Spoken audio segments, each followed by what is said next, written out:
করেছে কবুল না, আল্লাহর আরশ কাঁপে না, নামাজ ছাড়ছে আল্লাহর আরশ কাঁপে না। হ্যাঁ, কোনদিন সাইদি সাহেবের জবান থেকে তো শোনা গেল না যে এতগুলি কবর মাজার বাংলাদেশে রয়েছে, আল্লাহর আরশ কেঁপে উঠছে, আল্লাহর গজব আসছে। প্রতি বছর কত রকমের গজব আসছে, নামাজ পড়ছে না অধিকাংশ লোক, আল্লাহর গজব আসছে, আল্লাহর আরশ কেঁপে উঠছে, কথা শোনা গেল না। জেনা হচ্ছে, বেশ্যাখানা রয়েছে, আল্লাহর আরশ কেঁপে উঠছে, এটা শোনা যেতে পারে, কারণ এটা পলিটিক্যাল ক্ষেত্রে ব্যবহার করছে তারা, যে আমরা বেশ্যাখানা দূর করতে চাই, কিন্তু কখনো শোনা যায়নি যে মাজারগুলিকে ভেঙে চুরমার করতে চাই। কখনো শুনেছেন?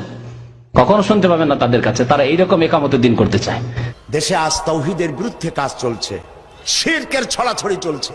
আমরা কথা বলছি না চাকরির ভয়, যে কথা তিনি বলেছেন, ইমামতি চলে যাবে, ওয়াজের দাওয়াত হবে না, নইলে কেন কথা বলতে পারি না? মাইজ ভান্ডারী, সুরেশ্বরী, চন্দ্রপাড়ায় যা হয় সব শিরক এবং বিদআতে ভরা। আজ বলা হচ্ছে দিন দুনিয়ার মালিক বাবা ভান্ডারী, নাউযুবিল্লাহি মিন যালিক।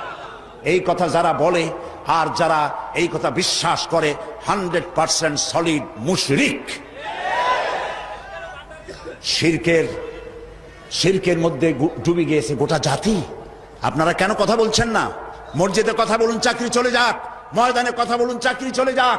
রাসূলুল্লাহ যেখানে দান্দার মোবারক শহীদ অবস্থায় উঠবে আল্লাহর দরবারে, যেখানে রাসূলের কলিজার টুকরা মা ফাতেমার নয়নের মণি ইমাম হোসেন সমস্ত শরীরের মধ্যে অসংখ্য তীরের দাগ নিয়ে আল্লাহর দরবারে উঠবেন, হযরতে হামজা কলিজা ফাটা অবস্থায় আল্লাহর দরবারে উঠবেন, সাহাবায়ে কেরাম রক্তাক্ত দাগ নিয়ে আল্লাহর দরবারে উঠবে, তখন নাদুস নুদুস চেহারা নিয়ে আল্লাহ রাসূলের সামনে কিভাবে দাঁড়াবেন?